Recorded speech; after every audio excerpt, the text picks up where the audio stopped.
I calmly stared at my sister Sophia's video call, watching the cocky grin on her face flicker for just a moment. "What do you mean?" she demanded, tapping her perfectly manicured nails against her coffee mug. "Mom and Dad sold me the beach house. It was done. I'm Olivia Turner, 35. And up until yesterday, I thought things couldn't get any worse with my family. But then Sophia had to go and flaunt her latest win, securing our family's $2 million beach house in Monterey for the absurd price of just $1. She thought she'd be the one to share the news. "Just wanted to let you know," she had texted, complete with a picture of her smiling in front of the weathered shutters that had greeted us every summer for as long as I could remember. Mom and Dad finally realized who really deserves this place. Hope you're not too upset. That house wasn't just a building, it was a piece of our past, a symbol of everything we'd shared as a family. For 3 generations, it had been our retreat from the world.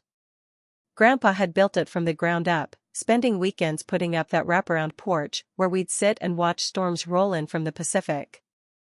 I took a slow sip of my coffee, letting Sophia's smugness sink in. She had no idea what was coming next. The beach house wasn't just a place, it was a symbol of everything we had as a family. It had been in our blood for generations, built by Grandpa's hands, and for as long as I could remember, it had been our anchor.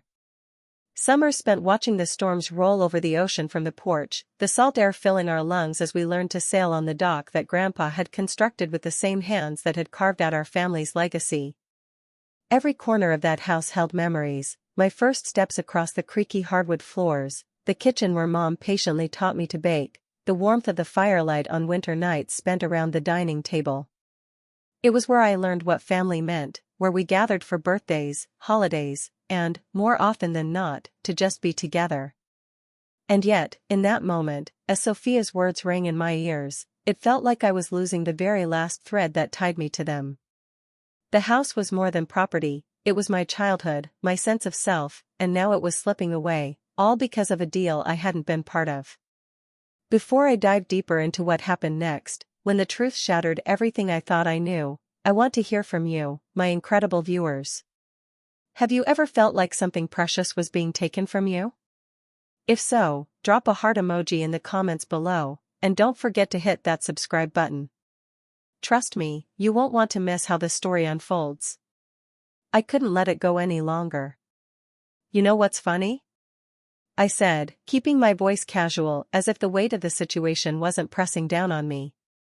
"I was just speaking with Mr. Davis yesterday." Sophia's face went pale in an instant, her confident smirk faltering like a building hit by a sudden tremor. "Mr. Davis? Grandpa's lawyer?" Her voice barely cracked through the words, and I could practically feel her pulse quicken on the other end of the line. I let the silence stretch between us for a moment before dropping the bomb. "Oh, you didn't know? He's still handling the trust, the one Grandpa set up. The trust that says the beach house can't be sold without both of us agreeing to it." The sound of Sophia's mug hitting her desk echoed through the call. "You're lying," she snapped, her tone unraveling. "Mom and Dad said they had full ownership." "They didn't," I replied, keeping my tone even. "They were trustees, but they never owned it outright. They've been holding on to it for us, Sophia. For both of us." I pulled up my phone, scrolling to the trust documents that Mr. Davis had sent me just this morning. "You want me to forward these to you? Or should I just let Mr. Davis call you directly? He seems pretty interested in that $1 sale you made." Sophia's silence told me everything I needed to know. She wasn't just angry, she was scared. And I wasn't done yet. The tension in the air was thick, but I held my ground. "You see, the thing is," I continued, my voice steady, "the trust has some rather interesting provisions, especially when it comes to attempted fraud." Sophia's face twisted in disbelief, but I could feel the walls she'd built starting to crack. I didn't need to raise my voice, the facts were on my side. Grandpa was very clear about the beach house. It stays in the family, with both granddaughters having equal rights to it. He saw the way things were going long before any of us did. He knew how our parents would favor you, and he wanted to make sure that didn't ruin the family. Sophia was silent, the realization slowly settling in. This isn't about preference, I said, watching her struggle to find words. This is about the law. And tomorrow, when the paperwork hits the courts, you're going to learn exactly what that means. The satisfaction I felt wasn't about winning, it was about finally exposing the truth, about ending the years of manipulation and favoritism. I wasn't the one who had chosen this fight, but I was damn sure going to finish it. The moment I stepped into Mr. Davis's office, I could feel the storm breaking. Through the floor-to-ceiling windows, the dark sky was split by a flash of lightning, a perfect mirror of the chaos unfolding in my family. Mr. Davis looked up from his desk, adjusting his crooked bow tie with a sigh. "Your sister's lawyer has been calling non-stop," he said, his voice tinged with the exhaustion of too many heated conversations. "And your parents are waiting in the lobby, demanding to speak with you." I glanced at the door, then back at him, unshaken. "Let them wait a few more minutes," I said, settling into the chair with a quiet calm. The legal papers were already in motion, and I knew it was only a matter of time before everything unraveled for them.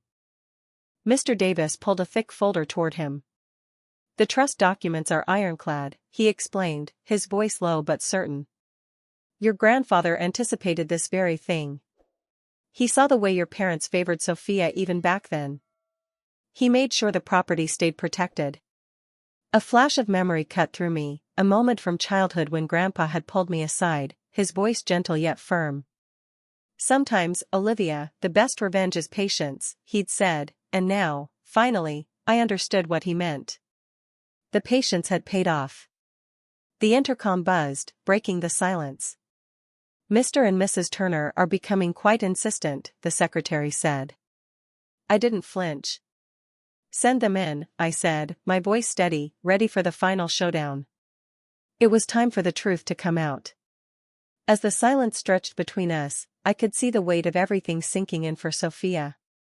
Her defiant posture had crumbled, and now, she was just a girl who had finally realized the depth of her mistakes. "I want to," she said, her voice barely a whisper. "I really do."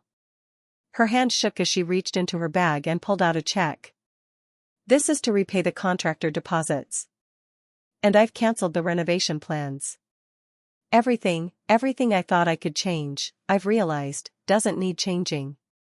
The check was larger than I expected, and for a moment, I was caught off guard by the gravity of her gesture. But it wasn't just the money. It was the recognition. Sophia was finally accepting responsibility, acknowledging the damage she had done. I looked at her, really looked at her, and for the first time I saw a glimmer of the person I had once hoped she could become. "It's the right thing to do," she said with more conviction than I had ever heard from her. "The house doesn't need to change. It's perfect as it is." I nodded, feeling the tightness in my chest ease ever so slightly. "We can't change the past, Sophia, but we can do better now." There was no bitterness in my voice, just a soft, weary hope that maybe, just maybe, we could rebuild what had been broken for so long. For the first time in years, the house felt like more than just walls and memories. It felt like a place where healing was possible. And maybe, just maybe, we were on the right path to finally being the family we were always meant to be. A year had passed, and yet standing on the porch of the beach house, watching the sunset paint the ocean in soft shades of gold and pink, it felt like we had only just begun to heal. Behind me, the sound of laughter floated through the open windows. Mom and Sophia were in the kitchen, arguing over guacamole, Sophia's latest attempt at recreating a recipe that had been passed down through generations. "Need some company?" Dad's voice interrupted my thoughts as he appeared beside me, holding out a glass of wine. I took it with a smile, feeling a warmth I hadn't felt in years. "How's therapy going?" he asked, settling into one of the rocking chairs. "Good," I said, my voice light. "Though Dr. Martinez did call me out last week for trying to pay for Sophia's parking tickets. Old habits die hard, I guess." We shared a quiet laugh, the tension of the past finally beginning to loosen its grip on us. We sat in comfortable silence for a while, the sound of the waves breaking against the shore grounding us in the present. "Your grandfather once told me," Dad began, his voice softer now, that I was ruining both my daughters by playing favorites. I didn't listen then, but now I see it. He took a long sip of wine, his eyes distant. I should have been better. I reached over and squeezed his hand. We all should have, Dad. But we're here now. Together. As the evening settled in, with the warmth of the firelight casting flickering shadows over the porch, I couldn't help but think about how far we'd come. That moment when everything could have fallen apart, when the house, our family, could have been lost to greed and favoritism, felt like a lifetime ago. But now, it was just a part of our story. A chapter that we had rewritten, not with bitterness, but with patience, understanding, and the quiet strength that Grandpa had always believed in. The beach house had always been more than just a building. It had been the place where we built memories, where we learned to forgive, and where we finally found our way back to each other. And as I watched Sophia come out onto the porch, her hair messy from the kitchen chaos but her smile genuine, I knew that this time, it was real. We had found our way home. The years leading up to this moment had been filled with more than just distance. They had been marked by manipulation, jealousy, and a deep-seated sense of entitlement that had seeped into every aspect of our lives. The truth was, the beach house wasn't just a family heirloom to us, it was a battleground. And for as long as I could remember, Sophia had always seen it as her personal prize. Growing up, I watched as my parents bent over backward to cater to her every whim, from funding her countless failed business ventures to letting her make reckless decisions with no consequences. She'd always been the golden child, the one whose mistakes were brushed aside while I was left to pick up the pieces. The house, our family's sanctuary, was just another possession to her, another thing she believed she had the right to claim as her own. I'll never forget the day they tried to sell it behind my back. They'd promised it would never be touched, that it was for both of us, but in the end, it was just another manipulation, another way for them to throw everything in Sophia's favor. The sale was done in secret, with no input from me, and when I confronted them, they acted as if I was the one overreacting. As if I didn't have the right to question their decision, as if I didn't matter at all. And then came that message from Sophia, so smug, so sure of herself. She wasn't just gloating about the house, she was gloating about winning, about being the one they chose. The one they always chose. The more I thought about it, the angrier I became. She thought she could play the victim, act like she had been wronged, but in reality, it was always her who got the better end of the deal. The house, the money, the attention, it was all handed to her without a second thought. And now, she thought she could just stroll in, take what was rightfully mine, and walk away without a care in the world. But she hadn't counted on the trust. She hadn't counted on Grandpa's foresight, his understanding of what our family had become. He had seen through the facade long before any of us had, and he had made sure that the house wouldn't slip into the wrong hands. Sophia didn't get it. She never did. She thought she could play by her own rules, but the law had a different story to tell. It wasn't just about a house anymore, it was about everything they had taken from me. The years of favoritism, the constant undermining of my achievements, and the way they had made me feel small for wanting something that was mine. And now, standing on the porch, watching the sun set over the ocean, I couldn't help but think about how much this moment had cost. The beach house was never just a place to us, it was the one thing that should have tied us all together. But the more I thought about it, the more I realized that it was the one thing that had torn us apart. We had become so consumed by ownership, by who deserved it more, that we had lost sight of what truly mattered. As the years passed, I had come to terms with the fact that the beach house had become a symbol of everything wrong with our family. It was no longer a place of comfort and warmth, it had become a symbol of greed, of envy, of a family so deeply fractured that even the memories we shared there felt tainted. The more I tried to convince myself that we could heal, the more I realized that it wasn't just the house that needed fixing, it was everything. As the days passed and the dust settled from the legal battle, I began to realize just how deep the cracks in our family really ran. The house, once a sanctuary, had become the epicenter of our dysfunction.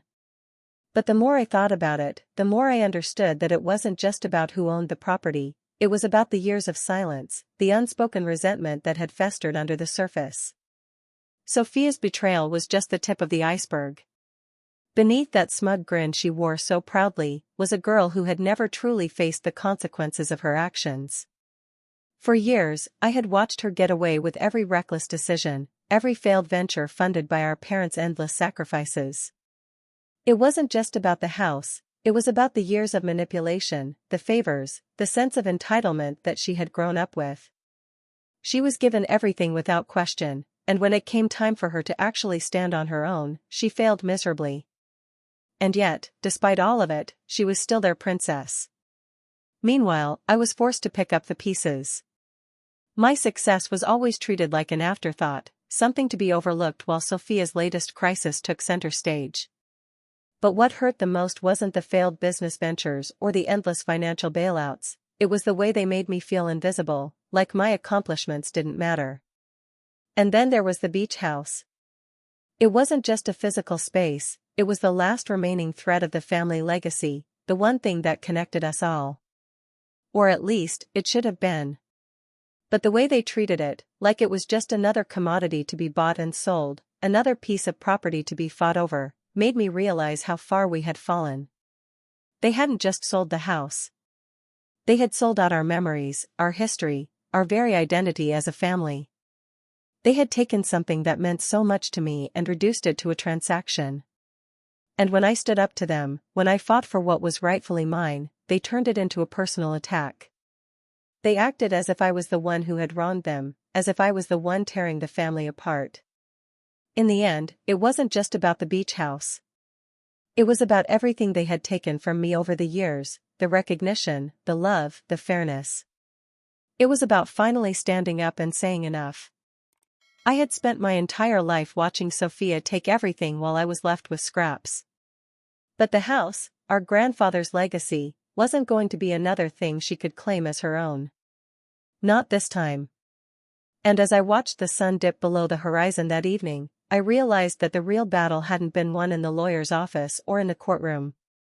It had been won in my heart. I had finally learned to stand up for myself, to stop letting their manipulation dictate my life. The beach house might still stand there, weathered and worn, but it wasn't just a place anymore, it was a symbol of my own strength, my own resilience. It was a painful lesson, but in the end, it was one I needed to learn. The family that had once been united by love had become a fractured mess of broken promises and unspoken truths. But that didn't mean we couldn't find a way to rebuild, to start fresh, and to finally learn what it meant to be a family again. And so, as I stood there with the weight of everything finally lifting off my shoulders, I knew that whatever happened next, I had finally found my peace.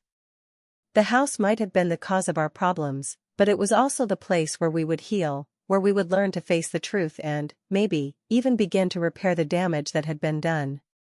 Because sometimes, the hardest battles aren't fought with lawyers or documents, they're fought within ourselves. And in the end, it's our ability to forgive, to grow, and to move forward that truly defines us.